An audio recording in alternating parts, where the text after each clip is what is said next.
Boa tarde a todos, mais uma vez. Vai ter início a segunda sessão do painel 2 do seminário, subordinado ao tema geral Cooperação e Intercâmbios. Será moderador desta sessão o Sr. General José Luís Pinto Ramalho. Serão oradores nesta sessão o Sr. Tenente-General Cruz Fonseca, de Angola, o Sr. Tenente-Coronel Fábio Negrais de Sousa, do Brasil, e o Sr. Coronel António Pinheiro, de Portugal. O General José Luís Pinto Ramalho nasceu em Sintra em 21 de abril de 1947 e entrou na Academia Militar em 6 de outubro de 1964. Ao longo da sua extensa carreira militar, prestou serviço em várias unidades, estabelecimentos e órgãos do Exército e das Forças Armadas. Cumpriu 2 comissões de serviço na região militar de Angola e uma na região administrativa de Macau. Possui diversos cursos nacionais e estrangeiros, nomeadamente o curso de comandos. Como oficial-general, desempenhou diversas funções de que se destacam: chefe de gabinete do Ministro da Defesa Nacional nos 13º e 14º Governos Constitucionais e foi diretor-geral de Política de Defesa Nacional do Ministério de Defesa Nacional. Foi chefe de Estado-Maior do Exército entre 2006 e 2011. É mestre em Estratégia pelo Instituto Superior de Ciências Sociais e Políticas e é o atual diretor da Revista Militar. É ainda conferencista em assuntos de defesa e estratégia e tem diversas obras publicadas nesta matéria.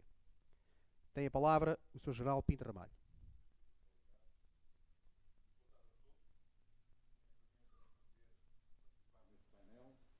E, sobretudo, voltar a esta casa, que é realmente uma casa que me deixa excelentes recordações sobre ser o IAM, hoje é o IESM.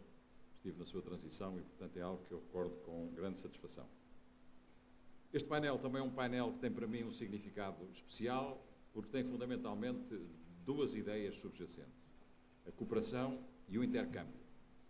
E eu julgo que, se tivermos presentes a intervenção de hoje do professor Darco Costa, uma intervenção marcada pelo espírito da lusofonia, e podemos dizer que é interessante o que ela desperta, enfim, na audiência aqui em Lisboa, quando, para mais, feita por um brasileiro. Tendo em conta que, se este mesmo tema fosse tratado fora de uma escola militar por um português, talvez fosse olhada, de certo modo, com assim, um ar de ridículo ou de pouco apropriado. Mas ela é fundamental, a ideia que está subjacente, quer ao projeto que aqui nos foi apresentado, um projeto de segurança e de cooperação no âmbito do Atlântico Sul. A CPLP só não participará nisso se não tiver a vontade política para o fazer. Tudo o que aponta no domínio da geoestratégia e dos interesses geopolíticos da área apontam para um empenhamento nesse domínio, e a geografia mostra bem a oportunidade de participação num projeto dessa natureza que existe e que só não será aproveitado se não se quiser. Mas, por outro lado, também a necessidade de vincar bem este aspecto da cooperação e o sentido político da cooperação numa comunidade que nós temos vindo a construir. A comunidade da CPLP é claramente uma comunidade política, mas faltam-lhe 2 instrumentos fundamentais. Falta-lhe um instrumento económico e falta-lhe um instrumento militar. O instrumento militar está desenhado há vários anos. Aliás, aqui o Coronel Pinheiro talvez se recorde disso perfeitamente, na DGPDN, em que esse assunto foi estudado profundamente e foi construído e desenhado numa perspectiva até de relação e de participação com os vários países da CPLP e também com as Nações Unidas. E, portanto, é um projeto que existe e que está perfeitamente desenhado e que seria certamente uma contribuição natural para a construção desse pilar. A cooperação está aí subjacente, porque exatamente é através da cooperação técnico-militar que se tem vindo a trabalhar no domínio de uma doutrina comum, ou de uma doutrina que todos possam entender, de exercícios em que todos possam participar e de uma inter-relação de funcionamento em que realmente as forças especiais, designadamente dos vários países da CPLP, têm vindo a demonstrar que são capazes de executar. Portanto, os mecanismos estão no terreno, os projetos existem e a vontade política será determinante na sua concretização ou não deste projeto. Para nos falar sobre estas matérias, temos um painel constituído pelo Tenente-General João Cruz da Fonseca, que eu vou ler aqui alguns aspectos da sua biografia. O Tenente-General João Cruz da Fonseca, do Exército de Angola, possui uma extensa carreira ligada às tropas especiais das Forças Armadas de Angola, onde desempenhou funções de comando e instrução, Possui o curso de comandos de Angola, o curso de paraquedismo das Forças Armadas da Federação Russa. Possui igualmente o curso de comando e direção de forças, assim como a licenciatura em Ciências Militares da Academia Militar Russa, e foi comandante da Brigada de Comandos e da 101ª Brigada de Tanques das Forças Armadas de Angola. É atualmente o chefe da Direção de Forças Especiais do Estado-Maior-General das Forças Armadas de Angola. O segundo conferencista será o Tenente-Coronel Negrão, do Exército Brasileiro, que nasceu na cidade de São Paulo, do Estado de São Paulo, em 1970, e formou-se como oficial da Arma de Infantaria na Academia Militar de Agulhas Negras, em 28 de novembro de 1992.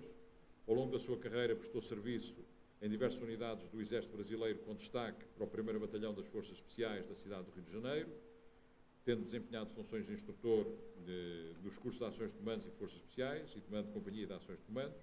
É possuidor de vários cursos e estágios militares e atualmente serve no comando da Brigada de Operações Especiais, sediada na Goiânia, onde desempenha a função de chefe de secção de planeamento e doutrina. O terceiro conferencista será o Coronel António Pinheiro, Coronel de Cavalaria, nascido em Coimbra em 1962, ingressou na Academia em 1979, concluiu a sua licenciatura em Ciências Militares para a Arma de Cavalaria, exerceu funções na Direção-Geral de Política de Defesa Nacional, no Departamento de Cooperação Técnico-Militar. No âmbito da Componente de Defesa e da CPLP, foi membro do Secretariado Permanente para os Assuntos da Defesa da DGPDN, foi responsável pela implementação do Centro de Análise Estratégica da CPLP e entre 2007 e 2010 desempenhou as funções de representante militar de Portugal junto ao Africa Center for Strategic Studies na National Defense University em Washington, D.C. Desde 26 de novembro dirige os Serviços de Cooperação Técnico-Militar na DGPDN. Meu General, a palavra é sua, faz favor.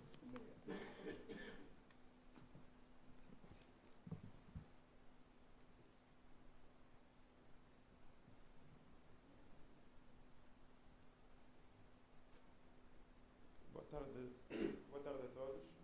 Primeiro queria parabenizar a Associação de Comandos pela iniciativa que teve em organizar esse seminário e quis que a ironia do destino que os comandos fossem fundados em Angola em 1962.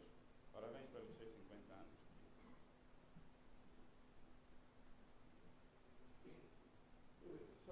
A cooperação e intercâmbio, eu dividiria em três fases. Primeiro ia falar da formação, exercícios e algumas operações expedicionárias que fizemos durante o período em que vivemos até 2002, em que estivemos em guerra. Quanto à formação, nós temos cooperação e intercâmbio de formação com África do Sul, Brasil, China, Estados Unidos, França, Israel, Portugal, a Rússia e demos também formação à Guiné-Conakry, República do Congo, Democrática do Congo e República do Congo-Brazzaville. África do Sul, a cooperação com a África do Sul iniciou em 2006 e até agora só formamos 2 militares em curso de operações especiais. É uma cooperação intermitente e que a partir de janeiro nós vamos implementar, já temos os protocolos assinados com 2 militares nossos a darem instrução de comandos na África do Sul. Foi o desejo que o comandante da Escola de Forças Especiais da África do Sul com o Brasil tivemos uma cooperação na parte de formação muito intensa de 96 a 98. Depois houve ali o interregno. Tivemos em 2005 e 2006, onde formamos 14 militares em operações de guerra na selva em Manaus, na Amazonas, no SIGS. Com a China, a cooperação também iniciou em 99. Até o momento formamos 12 militares na China. Temos neste momento 2 oficiais e um sargento a fazer o curso de operações especiais. Com os Estados Unidos, também a operação é recente, a cooperação é recente. Temos formados 2 militares em operações especiais e em língua inglesa. Com a França, também 2 militares no curso de operações especiais. Com Israel temos a cooperação desde 94 e neste momento temos cooperação com o Estado de Israel em Angola, onde estamos a ministrar um curso avançado de forças especiais. Com Portugal, a cooperação oficial iniciou em 93, quando desembarcou em Angola o então Capitão Ramos, hoje Tenente Coronel, que se encontra nesta sala. Foi a avaliação e levantamento de formação de militares angolanos cá em Portugal. Isso foi concretizado em setembro do mesmo ano de 93 e tivemos os frutos em dezembro do mesmo ano, com o encerramento do último curso que se deu na Amadora, de oficiais e sargentos que nós enviamos, tanto na Amadora como em Lamego, no Centro de Instrução de Operações Especiais. Até o momento foram formados 150 militares com o curso de Forças Especiais, na especialidade de comandos, operações especiais, patrulha de reconhecimento de longo raio de ação e paraquedismo. Com a Rússia já é tradição desde a independência, que nós temos formados principalmente mais quadros, só em áreas de oficiais. Na área de liderança, estes quadros foram formados na escola de desembarque de Riazan, onde normalmente mandamos oficiais já do quadro permanente que são formados nessa grande escola da Rússia. Agora, a formação que temos dado a outros países, em 2001 formamos uma companhia para o Congo-Brazzaville. Em 2002 formamos 2 companhias de comandos para o Congo Democrático, ex-Zaire. Desde 2011, nós formamos 4 companhias para a Guarda Presidencial da Guiné-Conakry e, neste momento, estão em curso mais 3 companhias da Guarda Presidencial da Guiné-Conakry que terminarão em abril o curso. Quanto aos exercícios, temos participado também em alguns exercícios. Aqui na Europa, o primeiro exercício nós participamos em 96, a convite do Exército Português, que foi o Orion em 96, com um grupo de combate de comandos. Da série Felinos, já participamos nos 11 exercícios e realizamos 2 no formato FTX. E no âmbito das organizações regionais, participamos no exercício Golfinho da SADC, que é da nossa região, da região austral. Esse exercício iniciou em Angola, passou por Moçambique, no sistema CPX, e terminou na África do Sul, no sistema FTX. Realizamos o exercício Kwanza, da África. Pronto, nós estamos, só para terem uma noção, estamos enquadrados nas 2 regiões. Na região da África Central, que nós estamos mais a sul, e na região da África Austral, que nós estamos a norte e os outros países estão a sul. Nessas 2 organizações, são 2 países, Angola e o Congo Democrático, que participam tanto na SADC, que é na África Austral, como na SIAC, na África Central. Então realizamos o exercício Kwanza, isso foi em Angola. Participamos no exercício de forças especiais Eidland, foi este ano, em 2012, agosto e setembro, no Reino de Lesotho. Participamos também no exercício Barre Gazelle, organizado pelos franceses no Chad, pela SIAC, também África Austral. Nos bilaterais, temos tido exercícios bilaterais com a África do Sul e com a Namíbia. E nas organizações multilaterais, isso já citei, com os 2 exercícios felinos realizados em Angola em 2004 e e em 2010 no sistema CPX. O exercício de 2010 ficou atrasado um ano, organizou-se em 2011, mas com o código de 2010.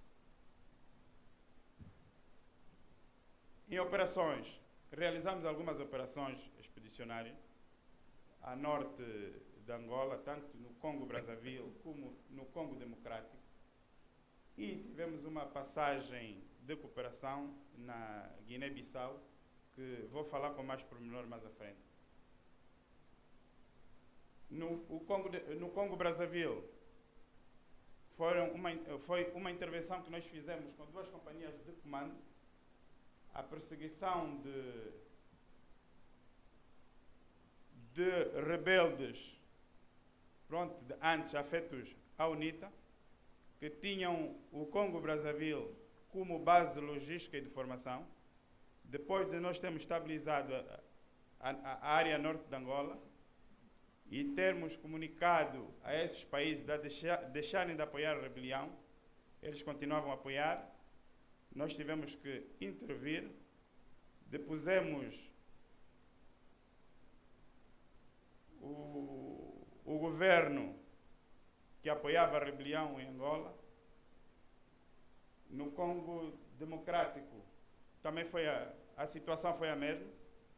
Na altura era o presidente Mobutu, apoiava a UNITA abertamente, a recepção de meios, materiais e a passagem de recrutas pelo seu território para atacarem Angola. Também tivemos que fazer uma frente e depusemos também este Estado para mantermos as nossas fronteiras a norte em segurança. Agora, quanto à Guiné, a cooperação com a Guiné. Ia falar sobre a experiência da MISANG na Guiné. Isso foi a nossa intervenção na Guiné, foi a pedido das autoridades da Guiné, na pessoa do seu presidente, o ex-presidente já falecido, Malamba Kaissanha, com os membros do seu governo, é que as autoridades guineenses pediam ajuda na formação, na estabilização do seu país e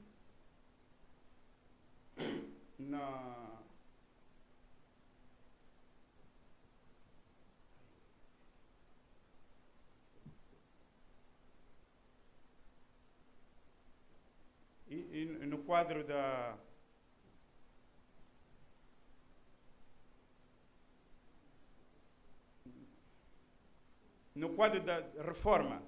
reforma de militares já com uma certa idade. Então, esse plano foi concebido, foi aprovado pelas autoridades guineenses e nós, em dezembro de 2010, enviamos os primeiros efetivos para a Guiné. A missão era constituída, a organização da missão era constituída por um chefe, tinha um Estado-Maior, tinha um gabinete técnico, um gabinete de inteligência, um gabinete de logística e infraestrutura e um centro de direção.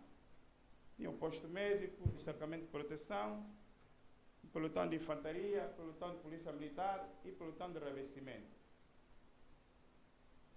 Esta organização tinha como missão simplesmente dar assistência técnica às forças de defesa e segurança da Guiné e participar nos esforços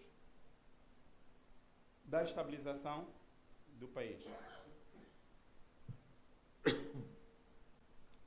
Foram aprovados vários projetos, tanto no domínio da defesa e no domínio da polícia. Eu ia ler alguns projetos que foram aprovados no domínio da defesa.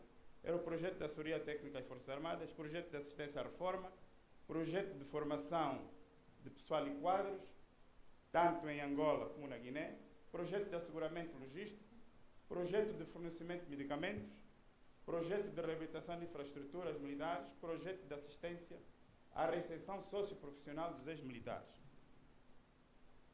No domínio do interior, da administração interna, para o projeto de assessoria técnica à Polícia de Ordem Pública, projeto de formação de agentes e quadros policiais, tanto em Angola como na Guiné, projeto de asseguramento logístico, projeto de equipamento, projeto de fornecimento de medicamentos e projeto de reabilitação de infraestruturas. As atividades que foram desenvolvidas no âmbito militar, no projeto de assessoria técnica às Forças Armadas, durante o período de vigência da MISANG, o projeto de assessoria técnica às Forças Armadas assessorou na elaboração de documentos reitor das atividades das Forças Armadas, destacando os seguintes: projeto de organigrama da Lei Orgânica e Estatuto Orgânico do Ramo das Forças Armadas, regulamento de serviço interno das zonas militares, pequenas unidades, batalhão e companhia, regulamento orgânico de funcionamento dos estabelecimentos de ensino militar, manuais de preparação dos navios e lanchas, manuais de preparação geral das forças da Marinha de Guerra, regulamento da Escola de Fuzileiros Navais, diretiva do Chefe de Estado-Maior-General sobre a preparação operativa combativa e patriótica, educativa e patriótica, e estava em curso a elaboração dos seguintes diplomas: a estrutura orgânica, estatutos dos órgãos de logística, assistência à reforma, prestou-se assessoria no levantamento quantitativo e qualitativo dos efetivos a serem licenciados, a disponibilidade e a reforma, prevendo-se 1.753 militares, sendo na primeira fase os oficiais generais e superiores, num total de 500 militares, cujas listas finais a definir pelo Estado-Maior da Guiné. O projeto de formação de pessoal e quadros, tanto em Angola como na Guiné, estava em fase de arranque a formação de 450 soldados na Guiné-Bissau, 271 em Angola nas categorias de oficiais e sargentos, assim como o curso de formação de formadores, num total de 95 efetivos, oficiais e sargentos. Até o momento, encontram-se, dentro desse pacote, encontram-se a estudar em Angola 7 efetivos no Instituto Superior Técnico Militar. Depois tínhamos o projeto de assistência à recepção socioprofissional dos ex-militares. Previu o apoio à recepção dos 500 efetivos das Forças de Defesa de Segurança na primeira fase. Projeto de asseguramento logístico. Durante o período de vigência da MISANG, aportaram em Bissau 3 navios transportando mais de 600 toneladas de meios diversos, desde víveres, vestuário, combustíveis, lubrificantes, medicamentos e viaturas. No projeto de reabilitação de infraestruturas militares, a 27 de outubro de 2011 teve lugar o ato de abertura do concurso público para a adjudicação das obras de reabilitação e construção de infraestruturas militares, constando a reabilitação do Estado-Maior-General, Namura, da Marinha, da Força Aérea e do Exército, a reabilitação do Centro de Formação de Cumeré, a construção do quartel de Ingoré, construção de paióis, captação e abastecimento de água às instalações do Centro de Formação de Cumeré, Marinha, Estado-Maior-General e o quartel de Ingoré. Estas obras foram avaliadas em 9 milhões de dólares, que foram pagos, entregues esse dinheiro ao governo da Guiné. O projeto de fornecimento de medicamentos também foram abastecidos dentro dos acordos assinados.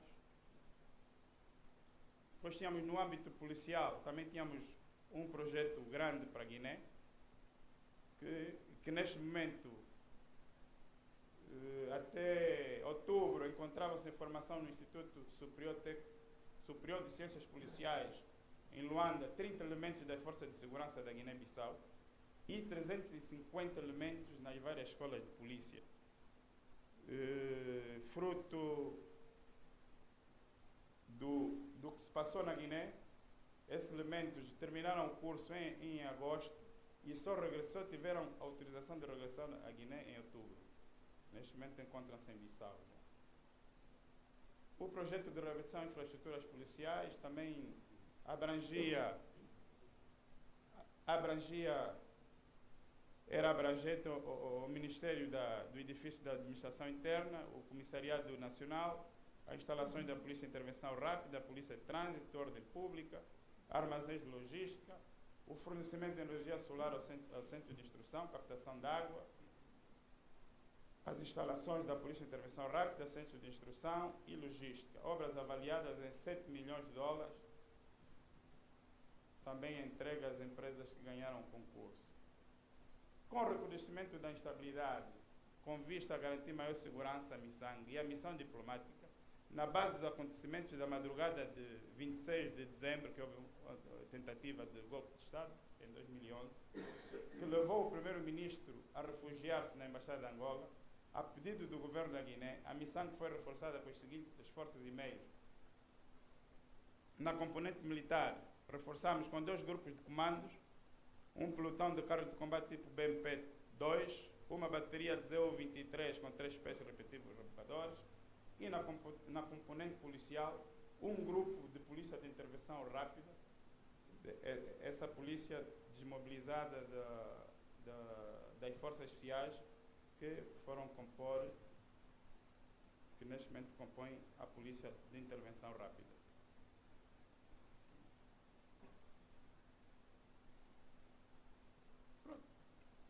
Fruto da alteração da situação, após a realização das eleições antecipadas de 12 de março de 2012, decorrente do passamento físico do ex-presidente Malam Bakai Sanha, cujos resultados foram rejeitados pelos candidatos da oposição, aliado à intromissão das chefias militares nos assuntos políticos, numa clara violação da Constituição, e da não observância do apartidarismo, levou o país a uma nova crise política, econômica e social.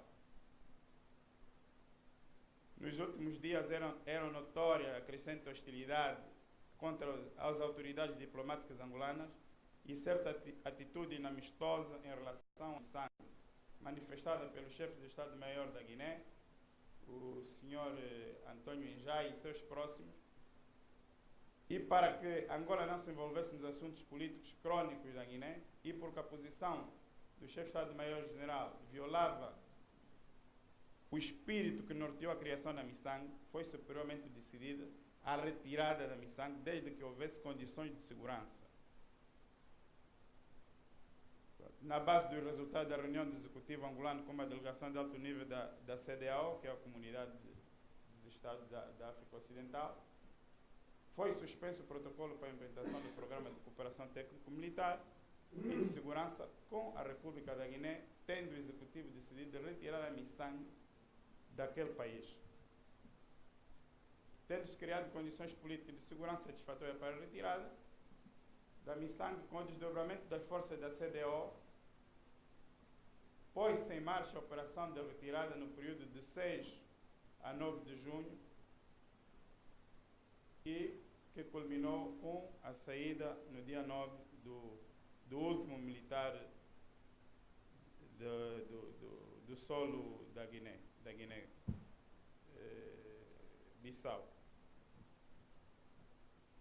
Esta era a parte da informação para os senhores terem a noção do que aconteceu na Guiné. Houve muita especulação se nós podíamos intervir. O efetivo que nós tínhamos lá, a base de militares e polícia, eram 270 homens, o total. Angola, até o dia da retirada, pagava salários, há um ano a pagar salários para 3.500 homens da Guiné-Bissau. Todos os dias 25 de cada mês, eles tinham os salários pagos. E o resultado do esforço que fizemos para a Guiné foi este. Muito obrigado pela atenção. Obrigado, Sr. General.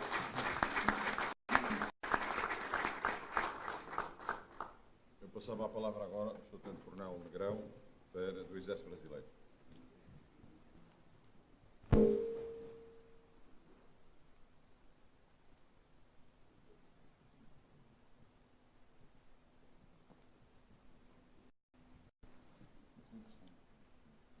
Senhores, boa tarde. Senhor General, moderador do nosso painel, senhores oficiais generais, senhores coronéis, oficiais, senhores civis aqui presentes. É uma satisfação, um privilégio e, acima de tudo, uma honra poder me dirigir a tão seleta plateia, especialmente por conta do aniversário de 50 anos das tropas de comandos de Portugal, a quem eu parabenizo, e creio que é uma data a ser comemorada, não só pelos comandos portugueses, mas também pelo Exército, por todas as Forças Armadas e a nação portuguesa. Nós nos congratulamos com os senhores por conta dessa tão importante, por conta desse tão importante momento. Bom, coube a mim, então, falar sobre a cooperação e intercâmbios da Brigada de Operações Especiais do Exército Brasileiro com Forças Armadas de outros países. Esse será, então, o nosso objetivo, apresentar as experiências de cooperação e intercâmbios internacionais realizados pela Brigada de Operações Especiais do Exército Brasileiro. Esse é o roteiro, ou agenda que eu devo seguir, falando um pouco das missões internacionais que a nossa brigada participa, particularmente o Haiti, e as missões de segurança de representações diplomáticas na República Democrática do Congo e na República da Costa do Marfim. A seguir vou falar sobre intercâmbios que nós realizamos com tropas de outros países, cursos que nossos militares realizam no exterior e algumas reuniões bilaterais que têm trazido frutos para o nosso aperfeiçoamento, a nossa interação com outras tropas. Então, sobre o Haiti, a missão que o Exército Brasileiro vem participando desde 2004, então, a missão da ONU lá, a missão das Nações Unidas para a Estabilização do Haiti. Ela começou em 2004, liderada pelos americanos, e a partir do segundo contingente houve a participação mais efetiva das Forças Armadas do Brasil. Inclusive, é uma missão em que o comando, o Force Commander, é um oficial general brasileiro. Efetivamente, a nossa Brigada de Operações Especiais passou a ter um destacamento exclusivamente voltado para essa missão a partir do 4º contingente, isso foi em 2006, e atualmente nós temos lá um destacamento de tropas de operações especiais, nós chamamos de DOPAS, Destacamento de Operação de Paz, são militares, forças especiais e comandos, fazendo um total de 24 homens, e temos 2 destacamentos de operações psicológicas, que, embora não sejam operações especiais, o batalhão de operações especiais que existe no Exército Brasileiro hoje está dentro da nossa brigada. Então, fazem um total de 34 militares. O Brasil, como um todo, tem 2 batalhões, cada batalhão com 1.050 homens hoje no Haiti. Atualmente, nós estamos no 17º contingente e já com o 18º contingente em fase de preparação. Essa preparação é em torno de 6 meses, ela é feita no Brasil, e a missão em si, ela tem a duração de 6 meses também. As principais atividades que os nossos destacamentos têm realizado lá no Haiti. Primeira parte de reconhecimento especial, eventualmente tem participado de ações diretas voltadas para busca e apreensão, segurança às operações de ajuda humanitária, que são realizadas por outras tropas, segurança de autoridades, sempre que há visita de autoridades, até a própria presidente da República, quando foi ao Haiti, quem proporcionou a segurança foi o nosso destacamento de operações de paz. Temos as operações psicológicas, que tem sido uma constante, e os 2 destacamentos que nós temos, cada um está alocado em um batalhão, um destacamento para cada batalhão brasileiro, e fazemos também o treinamento das outras tropas, das tropas convencionais que estão no Haiti, todas elas passam por um treinamento que é feito pela nossa Brigada de Operações Especiais. Isso aqui só para você ter uma ideia do quadro da situação em que se iniciou a operação lá no Haiti. Hoje já estamos com a situação mais confortável, mas isso aqui dentro da área dos batalhões brasileiros era a configuração das gangues, o mapeamento das gangues e milícias que dominavam o cenário ali do povo haitiano. Aqui também a noção do cenário inicial, né, onde a nossa tropa começou a operar, um grande desafio, né, a falência completa das instituições, né, e uma situação muito caótica. Aqui essas fotos retratam um pouco do que o trabalho que os nossos destacamentos têm feito lá, tanto na parte do trabalho junto às comunidades, junto às lideranças locais, reconhecimento, segurança de autoridades, e aqui a parte de operações psicológicas. Outras imagens que retratam a experiência do nosso destacamento. Exemplificando aqui ações de busca e apreensão, ações com elevado risco, que normalmente são atribuídas para as nossas tropas, os nossos destacamentos. E destacando aí na missão do Haiti, importante aí tem sido valorizado o treinamento dado pela Brigada de Operações Especiais aos contingentes que vão se dirigir para essa missão. As operações de reconhecimento especial, quase 50% do que o nosso destacamento de operações de paz faz no Haiti é reconhecimento, é atualização e dando uma consciência situacional muito boa para o comando dos batalhões e para a própria MINUSTAH, e muitas vezes precedendo a ações das forças de segurança convencionais que estão lá presentes. Apoio às forças de segurança convencionais, particularmente nas missões de ajuda humanitária, desenvolvimento de técnicas, táticas e procedimentos específicos para a operação urbana. Isso aí foi um ganho muito grande que tivemos com a participação do Haiti, e hoje a experiência que se está implantando nas comunidades, nas favelas do Rio de Janeiro, no confronto ao crime organizado, aquilo que se chama lá de forças de pacificação, muito desse trabalho é fruto da experiência que nós temos no Haiti, da experiência bem sucedida no Haiti, que se transpôs para enfrentar o problema de segurança pública, particularmente no Rio de Janeiro. Isso trouxe também para as nossas tropas de operações especiais um aperfeiçoamento nos nossos planejamentos, tanto na parte operacional como na parte logística, de inteligência e de comando e controle, o aperfeiçoamento nas nossas regras de engajamento e a valorização do emprego de operações especiais, principalmente como um fator para diminuir o risco e os danos colaterais. Então, muitas vezes, em ações de risco, onde havia um confronto, o risco de confrontar com as milícias, com as gangues e tudo mais, que poderia ter uma grande probabilidade de dano colateral, o emprego das nossas tropas especializadas permitia que esse risco fosse diminuído ou que não houvesse nenhum tipo de dano a pessoas inocentes.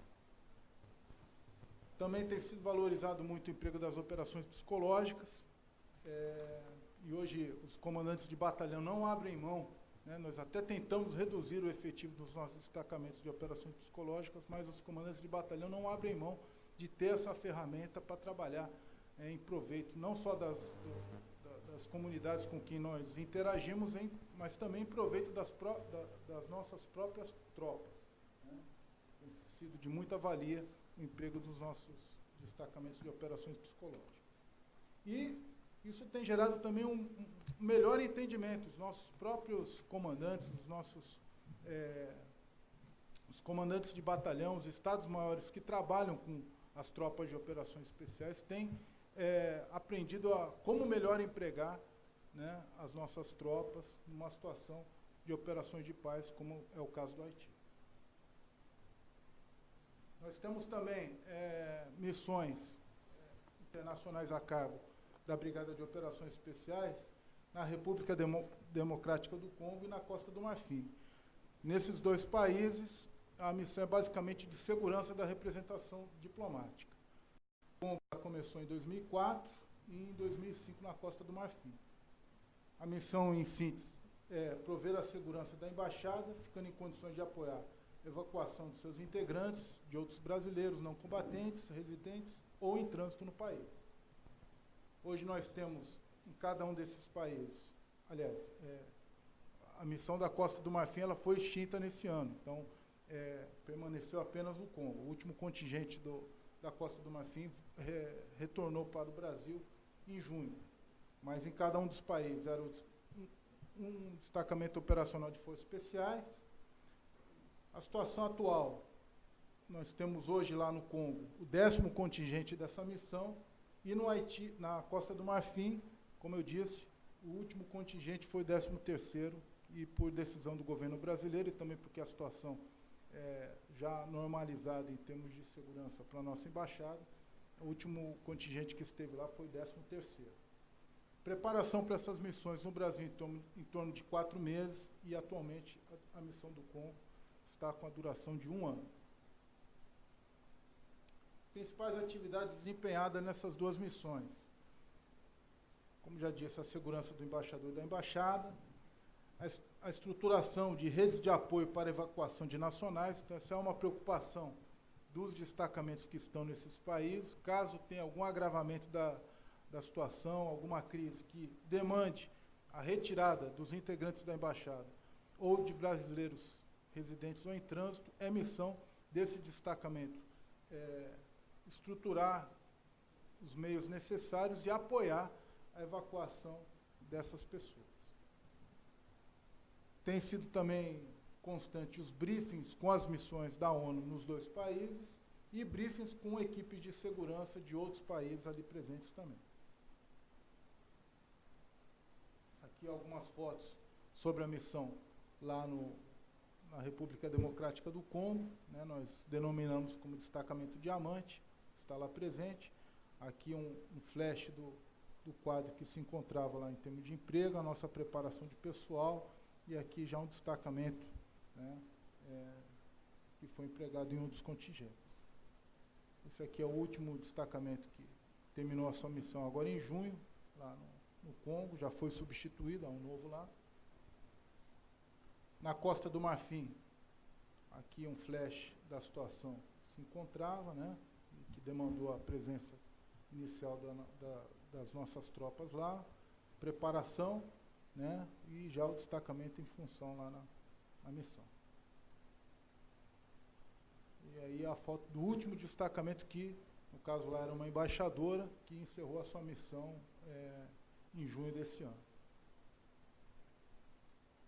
Então, como destaque nessas 2 missões internacionais, né, o que nós verificamos de importante foi o desenvolvimento da capacidade de operar num ambiente adverso, instável e às vezes até hostil, né, com o destacamento ali atuando, com as nossas tropas atuando, praticamente desprovido de apoio. Então, toda a parte de inteligência, logística e comunicações que demandava para o bom cumprimento da missão, o próprio destacamento tinha que prover com seus próprios meios. Agora, falando um pouco sobre os intercâmbios que nós temos realizado. Então, eu procurei aqui, nós procuramos mostrar, nos 2 últimos anos, aquilo que tem acontecido em termos de interação, de cooperação com tropas de outros países. No ano de 2011, nós tivemos aqui, tivemos um destacamento nosso que foi para os Estados Unidos, fazer um intercâmbio com tropas de forças especiais daquele país. Tivemos também intercâmbio de forças especiais na África do Sul, né, foi esse efetivo que foi para lá, um major, 2 capitães, 2 sargentos. Nós temos lá uma competição que ela inicialmente organizada pelos americanos, a competição Força Comando, e que congrega forças de operações especiais de mais de 20 países das Américas. Em 2011 foi em El Salvador, né? Então, além da nossa equipe que participou dessa competição, temos sempre um oficial que é designado para compor a equipe de juízes, né? No caso aí foi um major. E acompanhamos no ano passado, inclusive fui eu que participei, do exercício Machete, do Mando de Operações Especiais da Espanha. Já nesse ano, tivemos no Brasil, eu destaquei aqui na cor amarela, os eventos que foram lá no nosso país, tivemos um seminário de operações especiais conjuntas, né, onde tivemos a participação de militares da Universidade de Operações Especiais Conjuntas dos Estados Unidos, a JSOL. tivemos a nossa participação no Seminário Internacional de Contra-Terrorismo em Tampa, na Flórida, né, com a participação do Comando da Brigada e um destacamento nosso que esteve lá presente. Participamos novamente da competição Força Comando, que esse ano foi na Colômbia. Tivemos também um intercâmbio de forças especiais com a presença de militares americanos da tropa Navy SEALs no mês de agosto lá no Brasil, e participamos do exercício Ferocious Falcon no Catar, agora no mês de novembro, com oficiais de Estado-Maior e um suboficial junto àquele país. Aqui alguns flashes, algumas fotos desses intercâmbios. Esse particularmente aqui refere-se à participação dos Navy SEALs esse ano lá no Brasil. Aqui uma atividade feita na selva, houve parte aquática. Esse destacamento foi feito com tropas do Batalhão de Forças Especiais de Goiânia e com a 3ª Companhia de Forças Especiais de Manaus. Instruções noturnas, teve muita atividade com tiro, né? Tiro embarcado, salto. Aqui treinamento a casa de tiro que nós temos lá em Manaus, né?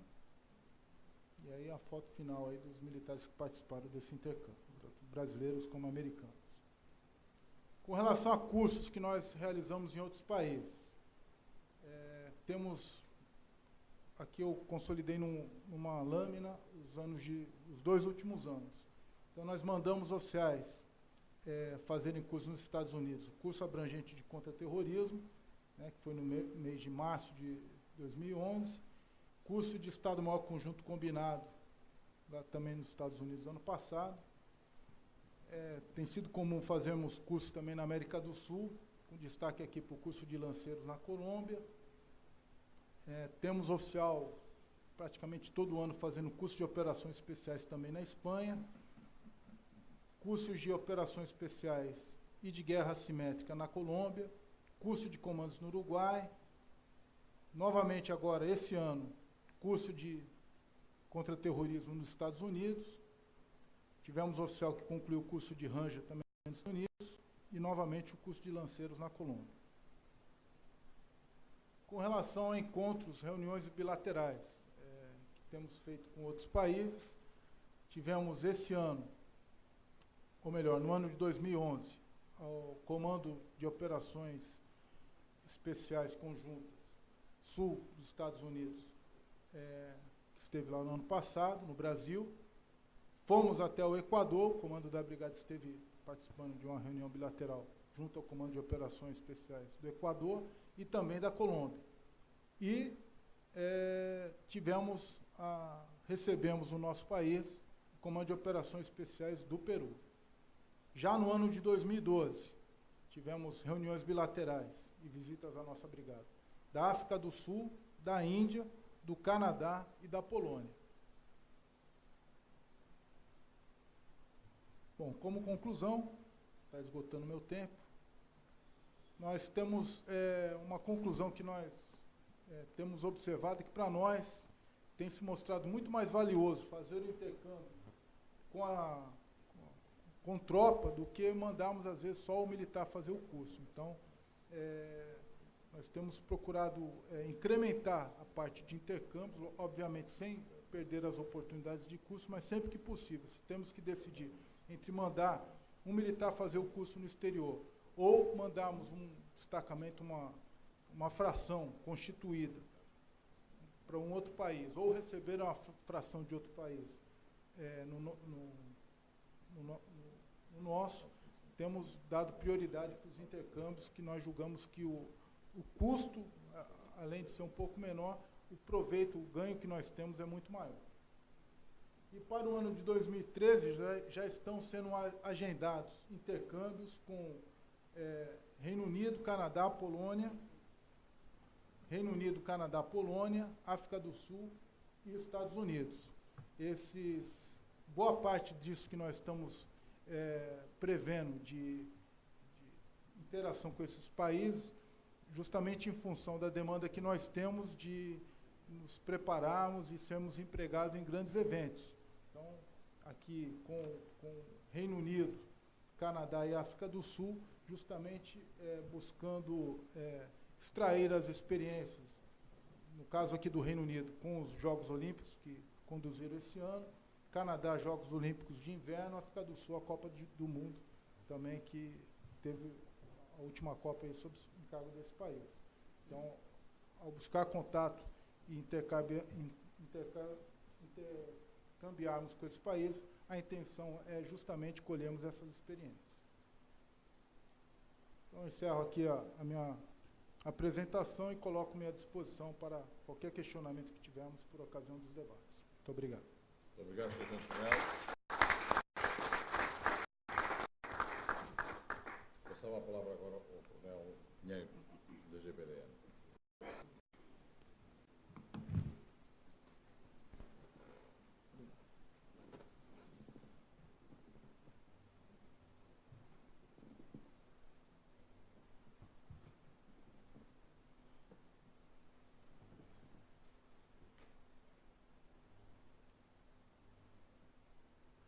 Obrigado, meu General.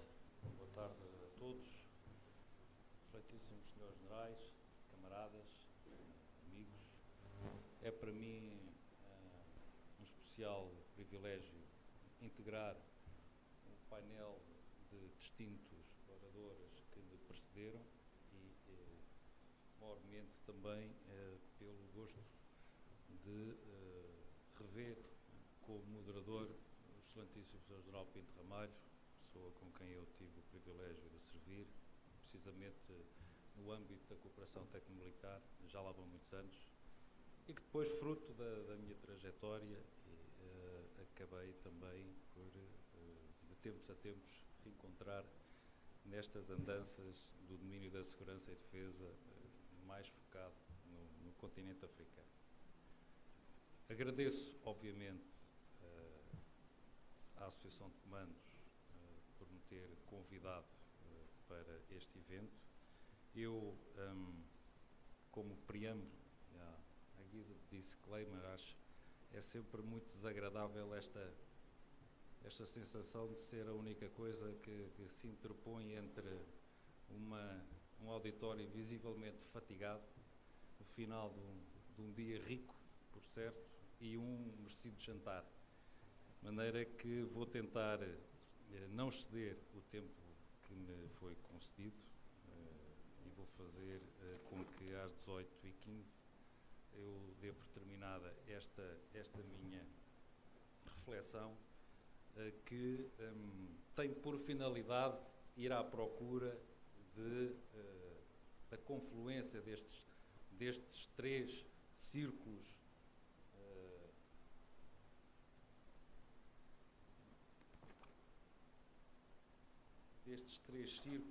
que constituirão, com certeza, interseções num diagrama de Venn, forças especiais, cooperação, domínio da segurança e defesa e CPLP. Eu confesso que já abordei e refleti sobre estas temáticas, concretamente a cooperação no domínio da segurança e defesa, CPLP. Nunca tinha tentado integrar na equação a componente de forças especiais, o que me deu a possibilidade de refletir sobre um outro prisma e ir à procura de outras ligações que até agora, se calhar, tinham sido ignoradas nas minhas deambulações sobre estas temáticas.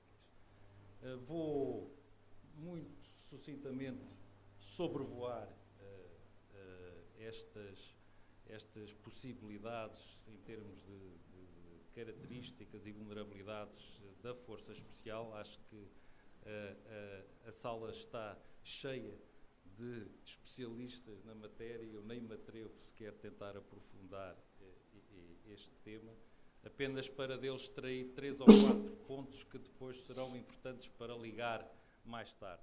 Depois entrarei na componente de segurança e defesa da CPLP, com uma passagem também muito breve sobre o legado da cooperação técnico-militar no domínio bilateral.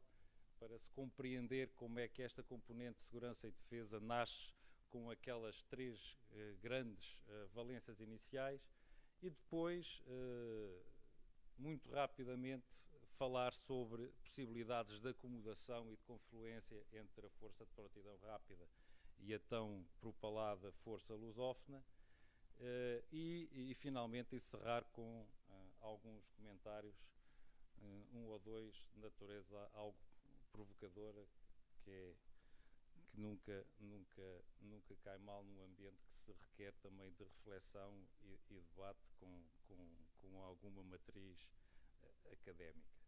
Eu sobre as forças especiais apenas queria relevar aqui as duas últimas características, o rácio custo-eficácia e a sua conectividade. Como vulnerabilidades, é evidente que a sua formação exigente, contínua e de longa duração e a noção que todos nós temos que alavancam, ao fim e ao cabo, sistemas de forças convencionais e nunca se poderão substituir a essas mesmas forças, têm que estar sempre presentes quando tentamos integrar este filtro, este critério, em qualquer análise de sistemas de segurança e defesa. Ao entrar na componente de segurança e defesa da CPLP, gosto sempre de relevar este excerto de Virgílio Ferreira que é uma forma de introduzir uma temática que eu julgo é de difícil abordagem e da qual nós não podemos escapar, que é a tal constituição ou a criação, o levantamento da identidade lusófona de segurança e defesa, trabalho esse que nunca foi feito. Porque a matriz, de facto, que caracteriza a comunidade de países de língua portuguesa é a língua e o mar, é a nossa maritimidade, a língua portuguesa e, de alguma forma, o nosso caráter universalista. Até que ponto é que isto poderão ser vulnerabilidades ou potencialidades é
da concertação político-diplomática, etc., a seguir a uma vírgula colocámos lá a palavra segurança. E é evidente que esta pequena vitória, não sei se terá sido uma pequena ou grande vitória, passados estes anos todos, acabou depois por se revelar uma espécie de vitória pírrica, porquanto nunca conseguimos sentar a família lusófona à volta de uma mesa para, de facto, irmos à procura do rumo, da zona de confluência dos nossos interesses, no sentido de criar, de facto, uma capacidade que servisse os interesses de uma comunidade que, ab início, se caracterizou logo por uma série de forças centrífugas no âmbito das realidades geoestratégicas onde cada um destes países se inscreve, não é? A componente de segurança e defesa da comunidade acabou, pois, por assentar numa agenda paralela que até 2002 nunca foi acomodada nem absorvida pela CPLP. Portanto, começámos a fazer reuniões no âmbito, ao nível do chefe de Estado-Maior-General das Forças Armadas e depois ao nível do Ministro da Defesa. Criou-se em Lisboa um secretário permanente para os assuntos de defesa que, na prática, secretariou e preparou este calendário à revelia um pouco da própria comunidade e, como primeiro resultado tangível desta nossa intenção de levantamento das capacidades no domínio da segurança e defesa, criou-se primeiro no ciberespaço e depois no terreno um centro de análise estratégica que ainda hoje funciona e foi recentemente, e para o qual foi recentemente nomeado um diretor de nacionalidade portuguesa, um diplomata que foi há poucas semanas empossado.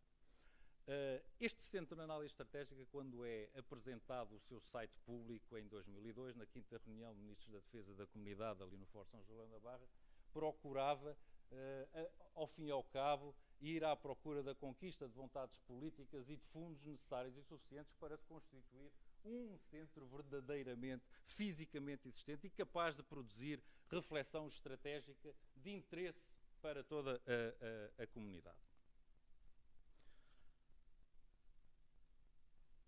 E chegamos aos exercícios da série FLIN. Estes exercícios da série FLIN, contrariamente também àquilo que muitas pessoas hoje em dia escrevem, quando começam em 2002 e partem de pequenos contingentes de forças especiais provenientes dos países irmãos da lusofonia, nunca procuraram, ao fim e ao cabo, chegar a algo que não fosse a uniformização de procedimentos e doutrinários, tendo em vista depois a criação de uma força conjunta que trabalhasse com as mesmas regras do jogo. Aquilo que estava subjacente a estes pequenos contingentes, no início, foram razões de ordem puramente económica e financeira. Havia aqui problemas de cabimentação e pela própria característica das forças especiais, achou-se que a forma mais expedita e mais rápida de corporizar esta intenção, esta ambição da força lusófona era recorrer a pequenos núcleos de forças especiais. Esta é que é a verdadeira razão da existência, inicialmente, da aposta nas forças especiais para se constituírem estes exercícios que se batizaram de FLIN. Acontece que, a partir de 2002, com o chamado Renascimento Africano, e o advento do NEPAD e a arquitetura de paz e segurança africana, o continente africano passa a ser constituído, a ser caracterizado por um mapa geopolítico assente em 5 sub-regiões. 5 sub-regiões que não têm qualquer critério de matriz cultural, nem lusófono, nem anglófono, são puramente 5 regiões advenientes das comunidades económicas das respectivas sub-regiões. E a cada uma dessas 5 regiões, como sabem, está cometida a responsabilidade de gerar uma brigada que depois será utilizada, empregue, digamos, no patamar político-estratégico ao nível do continente, da União acontece que este objetivo da força lusófona acaba por não ser possível de acomodar em função das novas dinâmicas de segurança e defesa no continente. E então, aquilo que hoje em dia poderá ser uma saída possível para a exploração e aproveitamento destas potencialidades que foram e surgiram no domínio, precisamente, dos exercícios da série felino, em vez de irmos à procura de uma ação conjunta dessas forças, é assumir a sua modularidade, o seu trabalho em rede e a possibilidade, através da excelência, da formação e da noção que todos nós temos de que qualquer grau de certificação, por muito exigível que seja, é facilmente obtido porque somos, de facto, forças que nesta família lusófona têm enorme qualidade em qualquer parte do mundo.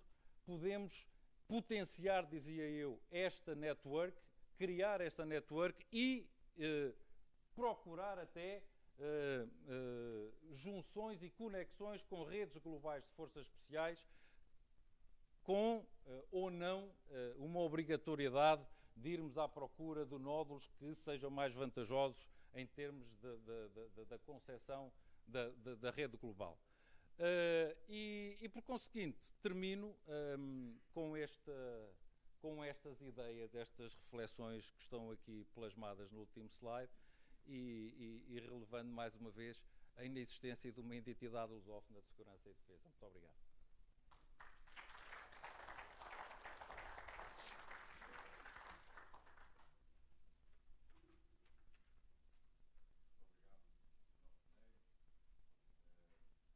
Julgo que temos aqui um conjunto de ideias que estimulam certamente o debate. Eu gostaria de pegar aqui em 2 ou 3 pontos, só para também introduzir alguma reflexão e, de certo modo, provocar também o vosso interesse. Dizer, portanto, que a cooperação técnico-militar sempre esteve marcada por 3 aspectos muito concretos, que têm ajudado a manter, portanto, a sua dinâmica e que difere muitas vezes de outros projetos de cooperação que não têm tido tanto êxito. A cooperação técnico-militar foi sempre organizada numa perspectiva de Estado a Estado, nunca, portanto, aqui reconhecendo ou dando a entender a prevalência de um sobre o outro, portanto, Estado a Estado, mútuo interesse e mútua vantagem. Isto permitiu que projetos se prolongassem ao longo dos tempos e a cooperação técnico-militar, mesmo em períodos difíceis, em alguns países da lusofonia, se tivessem mantido e tivessem continuado ao longo dos tempos. Um outro aspecto extremamente importante para mim, e que julgo que tem estado subjacente ao longo destas apresentações, é que, na realidade, para além da componente política, que é aquela que a CPLP tem vincadamente apresentado e desenvolvido, e que tem apostado em alguns projetos, levanta a questão, apesar dos esforços que ao longo do tempo que se foram feitos, a introdução do Memorando de Segurança e Defesa, o chamado Memorando, que foi assinado por todos os países, chamado Memorando que previa uma assistência em caso de necessidade a cada um dos países, no combate ao terrorismo. Também foram aqui encontrados alguns mecanismos para, do ponto de vista político, facilitar a cooperação no âmbito da defesa. A criação do Centro de Análise Estratégica e a sua, eu julgo que teve, digamos, uma expressão real, que foi a organização de um seminário, julgo que terá sido único até agora, em que realmente se procurou estimular um pensamento lusófono na perspectiva daquilo que seria o interesse da comunidade. E hoje julgo que a permanência dos exercícios felinos levantam a questão de chamar a atenção que aquilo que hoje é tão agradável à política de falar, quer dizer, no soft power e no hard power. Ora bem, a CPLP tem aqui todos os ingredientes para fazer a articulação entre o soft power, portanto, a capacidade de negociação, a capacidade de persuasão, com o levantamento de um hard power que lhe permita credibilizar essa mesma capacidade de negociação. Aliás, isto é da estratégia, não há capacidade negocial sem força, e força sem capacidade diplomática e capacidade política, perde legitimidade. E, portanto, quer dizer, uma não dispensa a outra. E, por outro lado, também só é possível levantar uma componente militar e ter realmente uma componente social credível se houver também sustentação económica. Daí que a CPLP tenha que, urgentemente, penso eu, isto é uma opinião pessoal, não é mais do que isso, encontrar realmente alguma dimensão económica e uma dimensão militar, sob pena de, provavelmente, não conseguirmos manter o diálogo da defesa da língua portuguesa e dos direitos e dos objetivos do milénio nos próximos 20 anos. Provavelmente alguém perderá o interesse. Um último aspecto, acerca da força lusófona. Foi aqui referido uma realidade que é o facto dos vários países da CPLP, estarem inseridos em determinadas organizações que são distintas entre si. Ora bem, uma das vantagens apresentadas pelas Nações Unidas, quando olhou com grande simpatia para a criação de uma eventual força lusófona, era exatamente essas características. Era a possibilidade de agregar países inseridos em várias organizações, mas seria uma comunidade desligada dos interesses regionais dessas mesmas organizações, com países pertencentes a organizações diversas, mas sobretudo com uma característica muito importante, que era o falarem todos a mesma língua. Penso que estão aqui levantados um conjunto de pontos e que, portanto, o debate está aberto. Fazem favor, quem tiver questões, fazem favor.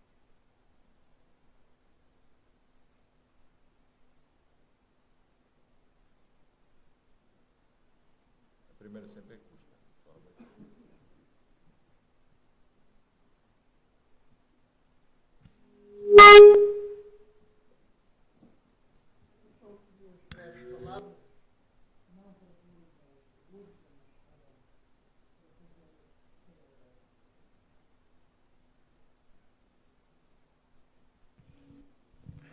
Para uma constatação, e primeiro para agradecer ao general Fonseca o ter acedido, e este acedido é entre aspas, a uma conversa que tive com ele ao telefone para ver a possibilidade que havia de se abordar aqui a questão da miçanga. E a constatação é esta. Como viram, pelo projeto que aqui foi apresentado, de cooperação bilateral entre Angola e a Guiné, é um projeto que passou totalmente despercebido em Portugal. Ninguém lhe ligou. E falou-se nele, especulando, quando um golpe de Estado em Bissau resolve acabar com um tratado ou com um acordo que estava bilateralmente aceito pelas partes e pelos dois Estados soberanos. E a imprensa portuguesa, a inteligente imprensa portuguesa e a politicamente correta imprensa portuguesa abordou de uma forma perfeitamente especulativa, dizendo que Angola foi corrida, que Angola é isto, que Angola é etc., dizer, sem abordar de fundo ou sem tentar explicar a forma o conteúdo de todo este acordo que havia. Isto é para agarrar também nas palavras do Sr. General e dizer o seguinte: as questões, quando nós conversamos sobre a CPLP, quando se discute em meia dúzia de seminários as questões profundas da CPLP, a força que esta comunidade pode vir a ter, há realmente, e falemos na sociedade portuguesa, um desinteresse total pelos assuntos ou pelos interesses dos países que acompanham a CPLP. São muitos anos de deseducação sobre o que são realmente os interesses nacionais portugueses, neste aspecto. Muito obrigado.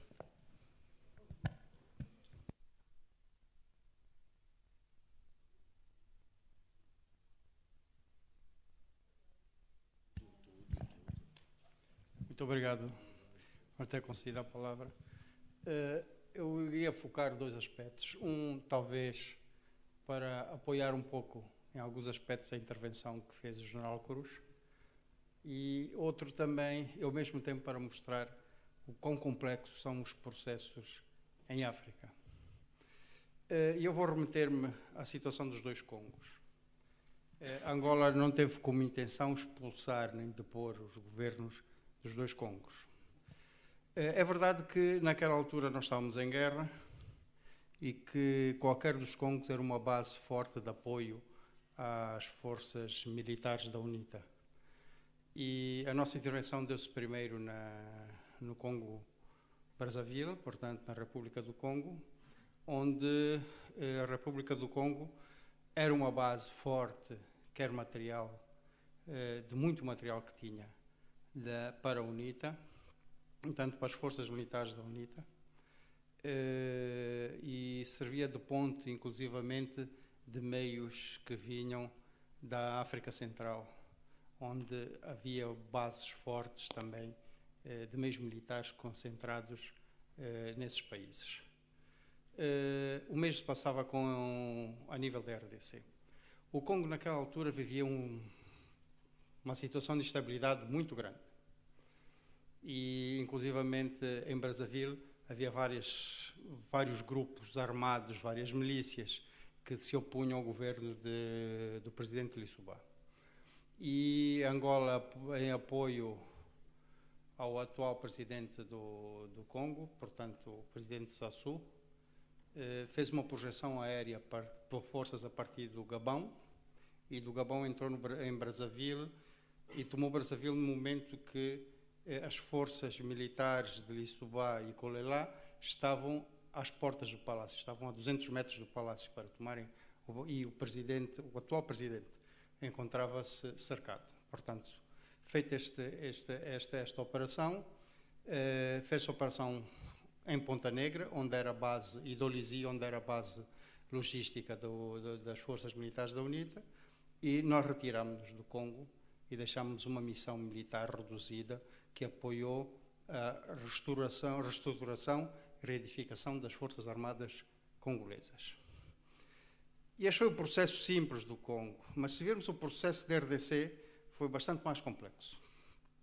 A RDC, portanto, Laurent Kabila, que decidiu, e foi ele que depôs o presidente Mobutu, aliou-se ao Ruanda e ao Uganda, e foram eles que fizeram a penetração na RDC, a partir do leste.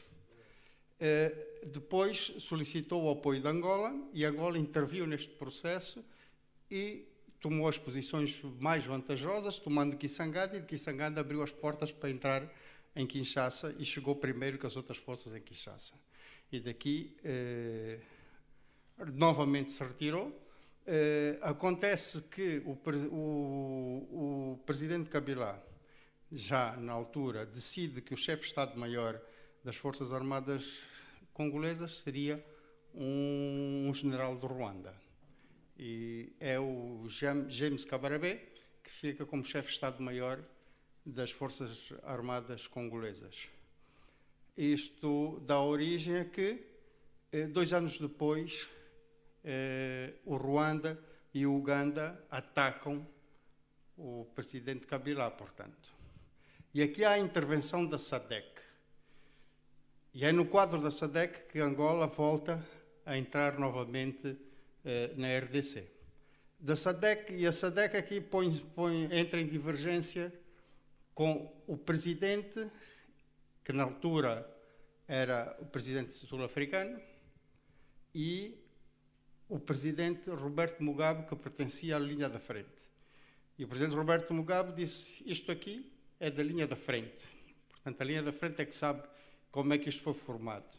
E então forma-se as forças forças compostas pelo Zimbábue, pela Namíbia e posteriormente por Angola. E é aqui que nós entramos, as Forças Armadas angolanas participaram nesta operação. Na altura também em que o Ruanda e o Uganda estavam a projetar forças a partir de Kitona. Nós, depois de acabar essa operação, retirámos-nos da RDC e deixámos uma missão militar e um centro de instrução que ainda existe na RDC, que é o Centro de Instrução de Kitona. Esse centro de instrução preparou 3 brigadas, para além das forças que se prepararam em Angola. Esse centro de instrução preparou 3 brigadas das FARDC. E pronto, este é o quadro total e que existe ainda hoje, permanece hoje nesta parte da África Central. Com relação a questão posta da projeção e das forças que se deve criar a nível da CPLP, nós, há 2 reuniões de chefes de Estados-Maiores que nós pomos o problema da seguinte forma: quais os objetivos da realização dos exercícios felinos? Para que é que nós realizamos o exercício felino? Qual é o objetivo que nós investimos forças, meios, financeiros inclusivamente, com que objetivo? E nós procuramos, de facto, que se esclareça que os Estados-membros da CPLP definam no campo da defesa e segurança qual o objetivo desse exercício. Quer dizer, está patente aqui que deve haver uma força, que deve haver uma predisposição destes Estados de terem uma força e de participarem. Eu creio que uma das oportunidades seria a própria Guiné, teria sido a própria Guiné, já que a CPLP teria definido, creio eu, que 3 Estados, Angola, Brasil e, creio que Cabo Verde, para liderarem este processo. E aqui foi-se uma oportunidade que, de facto, esvaziou-se porque ela não existia.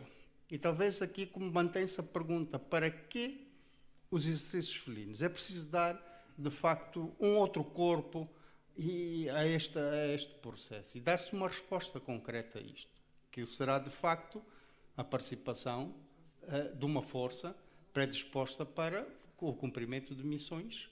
E não importa muito, porque nós, quando trabalhamos, eu tive a oportunidade de trabalhar em toda a doutrina da Força Africana em estado de alerta. E uma das questões que se punha era esta: como é que a CPLP ou, de outra forma, os PALOP podiam participar numa das regiões, já que nós estamos divididos, né? No caso da SADC, Angola e Moçambique, no caso da SIAC, Santo Tomé, e depois Cabo Verde, da CDAO. Portanto, mas isso não obsta, e não há nada que impeça, até no próprio APSA, que impeça, de facto, que haja uma outra força que seja reconhecida para as Nações Unidas e que possa, de facto, intervir, pelo menos nos países lusófonos. E quem diz os países lusófonos, temos outras oportunidades de fazer. É preciso que haja, de facto, a vontade política e que se dê corpo a este projeto. Pronto, muito obrigado.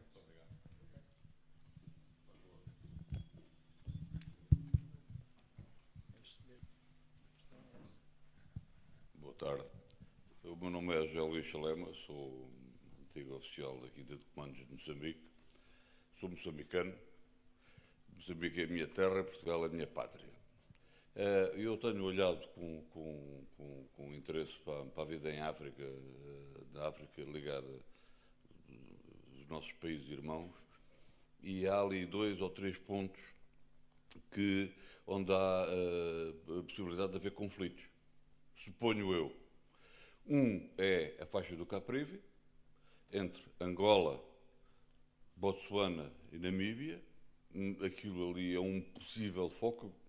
Gostava que me pudessem dizer os angolanos, os moçambicanos, o que é que pensam disso. Do outro foco, que eu vejo agora assim de repente, será o Lago do Niassa. Uns chamam Lago do Niassa, outros chamam-lhe Lago Malawi.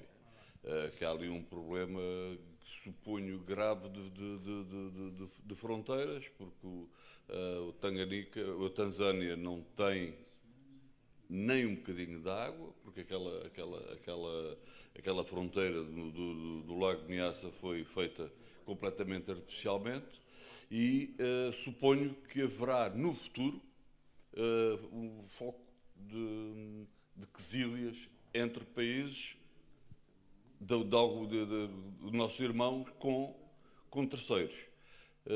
Não sei se estou correto, se isto é uma hipótese, se algum moçambicano ou angolano ou brasileiro me puder falar sobre o assunto, se já ponderaram essa hipótese, eu agradecia. Obrigado.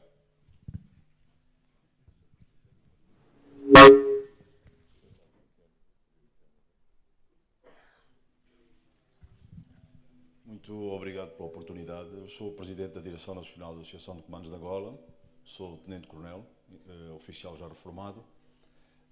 As questões que eu gostaria de colocar e de contribuir seria para o Sr. General de Brigada, portanto, o Freiras Gomes, e para o Sr. Coronel também, Pinheiro, portanto, as questões que eu gostaria de colocar. Portanto, a situação decorre de estarem-se a fazer missões, no caso do Brasil, em que estas missões são feitas numa situação de ausência de guerra. Isto permite com que as coisas corram de uma maneira, não é? E que a possibilidade de escambar é sempre quase fora de hipótese, porque não há um conflito propriamente dito. É o caso do Haiti, tanto pelas missões quer de manutenção e de imposição de paz.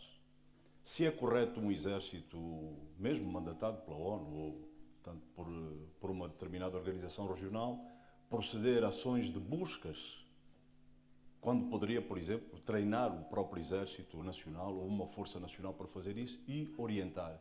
Isto o que é que pode acontecer? Criar sempre hostilidade da população, e creio que já aconteceu, e nós vimos na televisão, em certa altura, a população haitiana revoltou-se contra as forças de manutenção. Se foram agitadas por alguém ou não, portanto, mas a verdade houve isto, porque isto passou pela televisão. Portanto, isso no rescaldo desta missão, os brasileiros estão conscientes que quando terminarem, portanto, serão agraciados, ou o povo haitiano, portanto, vai considerá-los pessoas de bem, ou se vai, portanto, dizer, ainda bem que já se vão embora. Portanto, isto pela diferença da ação de imposição e manutenção. Porque nós, quando dirigimos ações psicossociais, é sempre para conquistar e não para hostilizar. Portanto, isto para o Sr. General de Brigada. E para o Sr. Coronel, é se acredita que algum dia poderá acontecer que esta força, portanto, lusófona, tenha capacidade, de facto, de existir pelo seguinte: a África tem muitas influências de França, fundamentalmente, e há um caso que é o AFRICOM, que é o comando americano, que até hoje não consegue estabelecer-se em África, porque os países africanos entendem que seria uma força em presença e não, portanto, algo que contribuísse para a manutenção da estabilidade em África. E, portanto, como se iria articular essa força lusófona dentro do espaço africano? Portanto, com que meios, com que forças, se não iria, além de mais, chocar com os outros interesses, para além das organizações, portanto, que existem em África, a SADC, a CDAO, portanto, todas estas organizações. Portanto, era tudo e muito obrigado. Eu pergunto se há mais alguma questão para depois darmos as respostas em conjunto. Não há mais alguma questão? Não, diga. Temos já fora do tempo e depois respondemos em conjunto. Muito obrigado. Eu sou adido militar em Portugal. Portanto, eu só queria esclarecer aqui o Sr. Salema sobre a questão da faixa do Caprive. A faixa do Caprive não é um problema de Angola, porque a faixa do Caprive é território namibiano, que realmente corta o acesso ao rio do Botsuana. E existe um movimento de libertação da faixa do Caprive, mas é alimentado pelo Botsuana. Nós já tivemos alguma intervenção lá, porque eles também, como sempre, apoiavam a contra-revolução em Angola, e nós também intervimos lá. Mas não é um problema de Angola, quer dizer, é um problema de que realmente aquilo foi feito de tal maneira que o Botsuana não tem acesso ao rio. E é uma faixa estreita. Portanto, essa era só, quer dizer, não é, para nós não é uma preocupação. Poderemos ajudar um ou outro conforme nos convier na altura. A outra questão, que é uma opinião muito pessoal, em relação a não existir forças da CPLP. Eu penso que o problema aqui, e nós temos o caso da NATO, quer dizer, não existe um país líder. E enquanto nós não tivermos um país líder na CPLP, destacadamente líder, se é que somos capazes de o eleger, nós vamos estar sempre a discutir esta questão. Muito obrigado.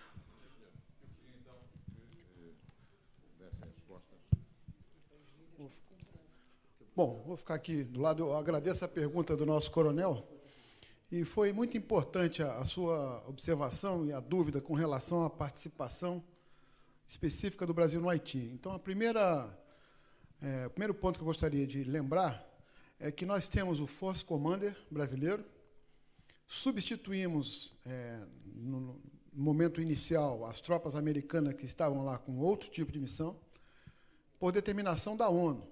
O Brasil não está sozinho no Haiti, nós temos força de vários países ali, inclusive na região mais conturbada daquelas gangues que foram apresentadas aqui pelo nosso Coronel Negrão, houve uma necessidade de trocar, eu não vou entrar em detalhe de que país, as tropas que estavam intervindo naqueles locais, por extrema incapacidade das tropas que estavam lá, de se aproximar da população e fazer o trabalho que a população necessitava, trabalho policial, de pacificação, vamos chamar assim.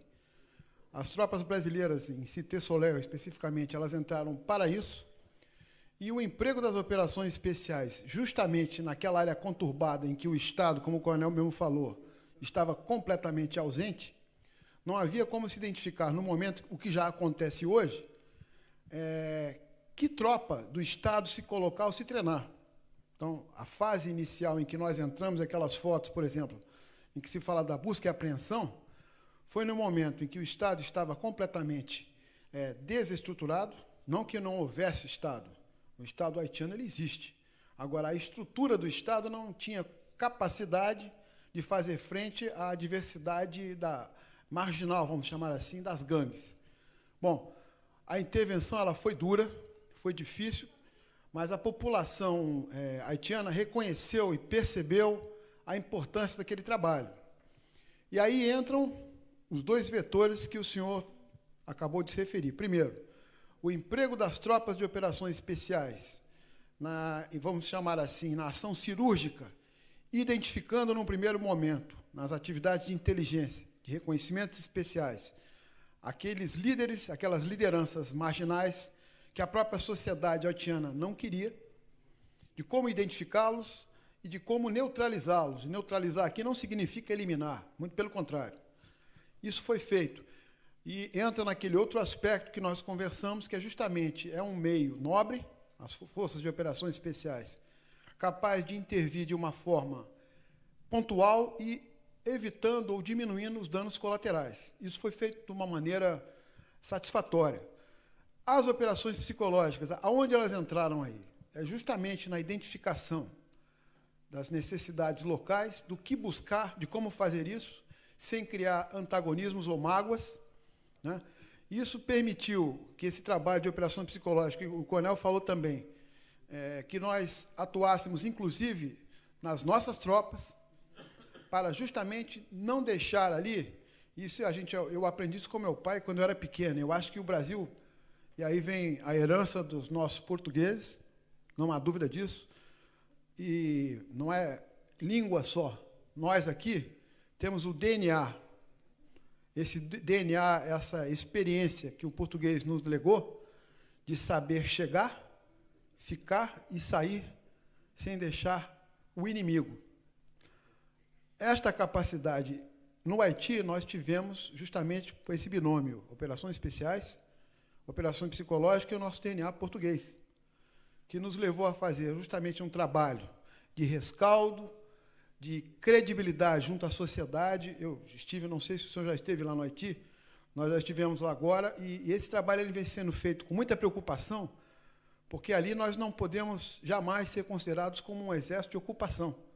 Nós estamos ali, não diria nem para impor a paz. A ONU está ali para tentar reerguer um Estado. E, às vezes, para reerguer esse Estado, algumas medidas drásticas têm que ser tomadas. E foi o caso ali. Não agrada a ninguém realmente você ter que prender ou capturar, né? Porque aquelas tropas de busca e apreensão ali eram, todas elas, aqui é um detalhe importante, eu me permito aqui me alongar um pouquinho, porque são experiências para todos nós. O Estado haitiano presente, ele, em todas essas operações, ele participava e solicitava. Em nenhum momento, as tropas, especificamente as brasileiras na área mais crítica, elas atuaram sem uma solicitação formal do Estado que estava se estruturando, o Estado haitiano. Então, uma captura, eventual confronto, ele estava sempre com a presença haitiana. A ponto de o grande reduto que a gangue mais importante tinha lá em Cité Soleil, no final, quando ele caiu, né, a população comemorou, né? E interessante, porque essa visão, quando nós transpusemos para o Brasil, amanhã nós vamos conversar sobre isso, nos serviu de base para que as forças de segurança públicas no Brasil, que não são de ocupação, pudessem utilizar da ferramenta, inclusive das operações psicológicas e das tropas de operações especiais, para que as ações fossem pontuais e não causassem os danos colaterais. Eu não sei se eu respondi ao senhor, mas mais ou menos isso.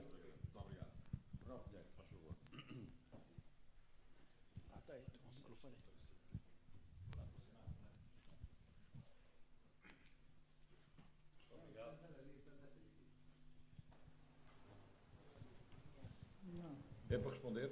Sim, sim. Breve. É muito breve mesmo.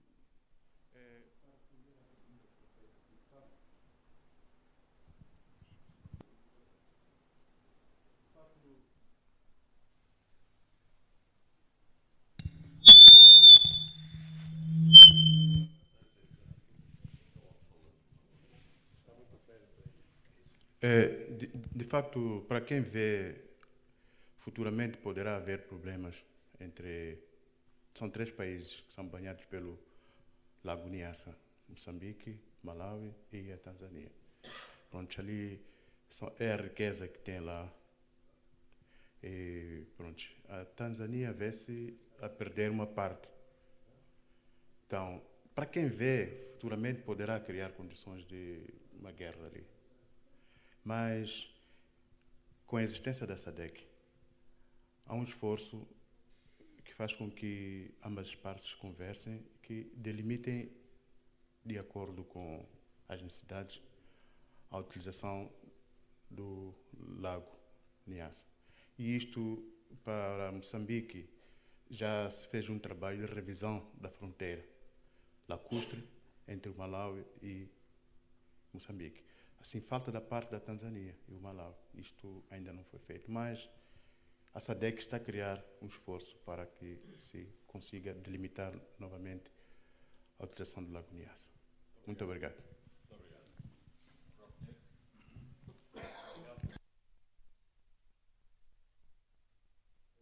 Eu vou ser muito gráfico, função de adiantada hora.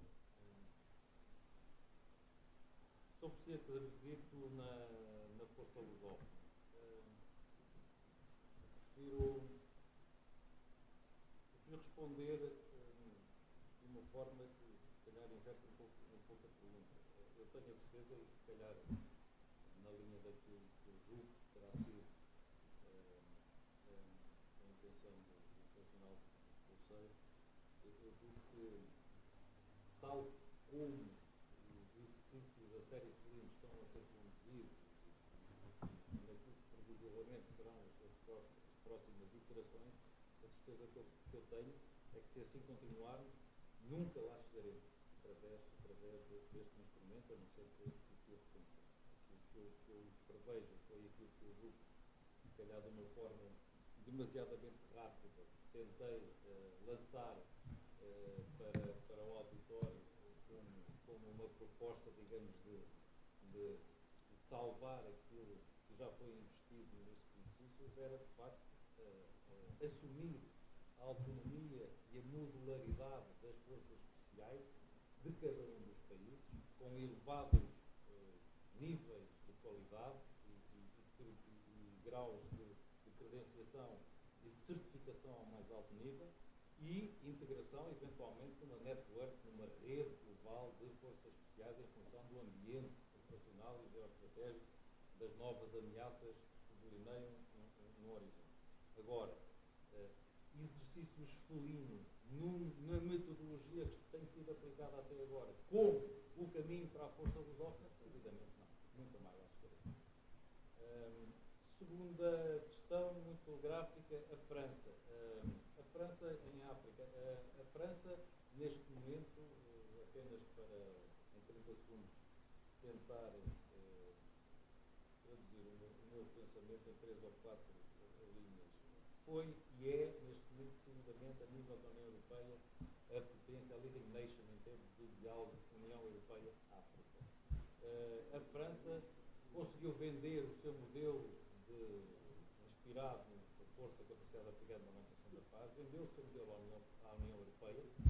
As despesas passaram a ser pagas ao nível dos 27, tendo a França assumido a paternidade, digamos, do evento e conseguinte, em termos de dividendos políticos, já conseguiu o seu objetivo. A EU, a Amani África, como sabem, a Amani faz no Swahili, acaba por ser uma emanação do conceito do RECAN. O grande sucesso da França e da francofonia em África não se deve, contudo, ao RECAN. Aquilo que eu considero que foi de facto genial no modelo de cooperação francês são as chamadas Escolas Nacionais de Educação Regional. A chamada Escola Nacional de Educação Regional, essa sim é que tem um valor estratégico absolutamente central. Eu vim há pouco tempo de Angola, já não ia a Angola há cerca de 2 anos, e trouxe lá uma necessidade que me parece uma oportunidade que todos nós, da família da lusofonia, tem que saber aproveitar. Concretamente, centros de excelência que existem já em Luanda e em Angola, ao nível de ensino superior militar, concretamente firma a Escola Superior de Guerra, têm neste momento uma carteira alargada de bolseiros das regiões africanas que frequentam esses cursos de elevada qualidade e aos quais é necessário ministrar a língua portuguesa no chamado o ano zero ou ano escolar. Portanto, foi-nos solicitada a nós a possibilidade de apoiarmos um centro de língua portuguesa no interior destes estabelecimentos. Isto é, ao fim e ao cabo, uma réplica das potencialidades que as escolas nacionais de educação regional têm e aportam. É este tipo de projetos que, se nós quisermos apostar na língua como vetor instrumental da projeção de poder, é aqui, neste tipo de cooperações, que eu julgo que temos que exercer isso. Quanto ao Africom e ao Comando Africano para a África, acho que isto tudo foi fruto de uma comunicação ao nível estratégico absolutamente desastrosa. As elites africanas, algumas elites africanas, umas intencionadamente, outras nem tanto, acabaram por difundir no continente uma imagem de neoimperialismo que os Estados Unidos diziam, ou que tinham montar não sei quantas bases militares em África. É evidente que só quem não percebe a gênese e a origem e a natureza de um comando geográfico poderia fazer uma afirmação dessa. Por muito estranho que pareça esta minha última afirmação, no ponto geral e nos esforços da ação estratégica ao nível da política externa norte-americana, a África continua a ter uma prioridade relativamente baixa, fundamentalmente a partir do momento em que eles, na sua estratégia agora anunciada no início deste ano, reorientam todo o seu esforço para o eixo África-Pacífico. Muito obrigado. Resta-me agradecer aos conferencistas, agradecer a participação da audiência e desejar que amanhã o seminário continue em pleno com os outros painéis. Muito obrigado a todos.